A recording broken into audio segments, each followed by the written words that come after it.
Привет на всички! Добре дошли отново в YouTube каналът Database World, точно тук. Днес ще обясним защо Python. Защо е нужно да знаем Python и защо трябва да започнем точно първите стъпки в Python. Не конкретно някоя Python библиотека, а от чистият и простият Python. Първо, Python е важно да обясним, че е семантичен език и се пише много лесно, от към синтаксис е много по-лесен за научаване в сравнение от другите програмни езици. Именно заради това казва, че е лесен. Не, че е нещо елементарно, а просто в сравнение с другите програмни езици е доста по-лесен. И съответно много хора от различни сфери много бързо и лесно могат да го научат. Много по-малко код, много по-малко записане имаме в сравнение с другите програмни езици и постигаме същото нещо като при другите програмни езици.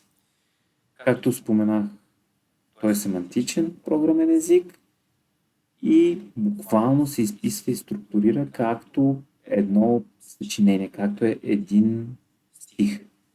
И ако искаме нашия стих да звучи чудесно, да има много рими, когато го четем, да ни става едно хубаво на душата, да чуваме птичките, пчеличките и прочие, тогава трябва много добре да го структурираме това стихотворение. Ако пишем неразбори, т.е. ако пишем несвързани неща, ако няма рима, тогава стихотворението не е точно стихотворение. Същото е и с Python-ския код. Ако ние не го структурираме по правилен четим начин, и така оставим бъркотия в нашото проектче, тогава каквото и който и както да ни учи и говори и обяснява колко е лесен и прост за научаване Python, хората, които ще трябва да работят с този проект, ще бъдат в голяма беда и ще трябва да го реструктурират, да вкарат отново римите и отново птичките и пчеличките да звучат в хората, които изчитат стиха. Тоест проект, в 6 случаи. Много е важно да си структурираме добре Python кода, колкото и да е лесен и говорящ, зад кормилното устройство, зад клавиатурното устройство, така да го кажем в нашия случай, е изключително важно. Именно поради тази причина ще започнем от първи стъпки в Python и ще видим базови неща, ще се фокусираме върху това не просто да научим базови неща, а и да се опитаме да си структурираме така малко по-добре кодът и да направим своите първи стъпки в Python светът.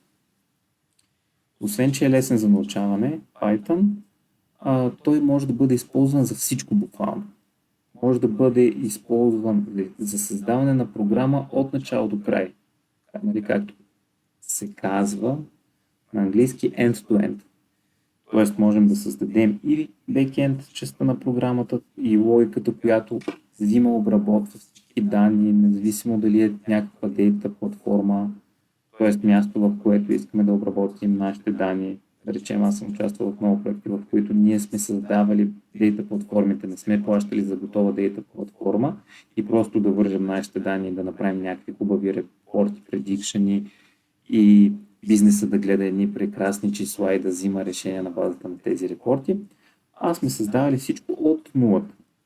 От архитектурата на базата, през бекенд частта, която взима, обработва по някакъв начин данните, до фронтенд частта, в която можем да видим едни красиви резултати от нашите репорти и в тази дейта платформа и да управляваме процесите, които са свързани с обработка на данни и съответно да ги изпълняваме тези процеси, да ги проследяваме, дали са изпълнили успешно, дали днес може да видим всички продажби, които са, да речем, направени в нашата фирма и на база на това да знаем ние как се спрямо онзи ден как се развиваме, спрямо съвкупността от многото информация да направим prediction, да знаем за бъдеще и за напред какво ще се случи и съответно да имаме някакви таргети, цели, да знаем нашата фирма развива ли се, не се развива, какво се случва в нея. Но до тук с дейта нещата. Не трябва да подценяваме Python като цяло, защото той, освен за обработване и работа с данни и бази и анализи и предикшени, той се използва като цяло в програмния език. Той се използва и от Python програмисти, които разработват каквито и да било програми, и веб сайтове, и десктоп приложения, и какво ли не, във всеки един аспект, и от Data Scientist, които взимат, обработват данните, вадят някакви анализи, стигат до някакви репорти, които никой никога не е мислил, че може да съществуват в тяхната фирма. Machine Learning специалисти, бизнес аналисти, финансови анализатори и според мен в дълбоко бъдеще всички хора, които малко или много ще се сблъскат с данни, няма как да не разбират от Python. Независимо дали те ще го пишат или ще използват някакъв изкуствен интелект да им помага, те най-малкото трябва да знаят какво им е написал изкуственият интелект и дали това би им свършило работа или не. Най-малкото трябва дори да не го пишат толкова активно, поне да го разбират и да го четат, да го знаят какво представлява. Говорим това за хора на по-анализаторски позиции, които не са толкова техникал хора, т.е. не са толкова програмисти, дейта или някакъв вид инженери, така да го кажем. Именно поради тази причина смятам, че за много от вас видеята, свързани с Python, ще са ви изключително полезни. Надявам се и това видео да ви е било полезно, да сте разбрали защо е толкова важно да знаем Python.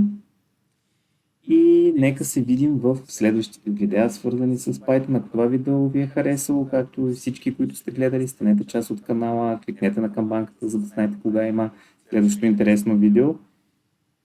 И ще се радвам да ви видя в следващите видео. До следващия път!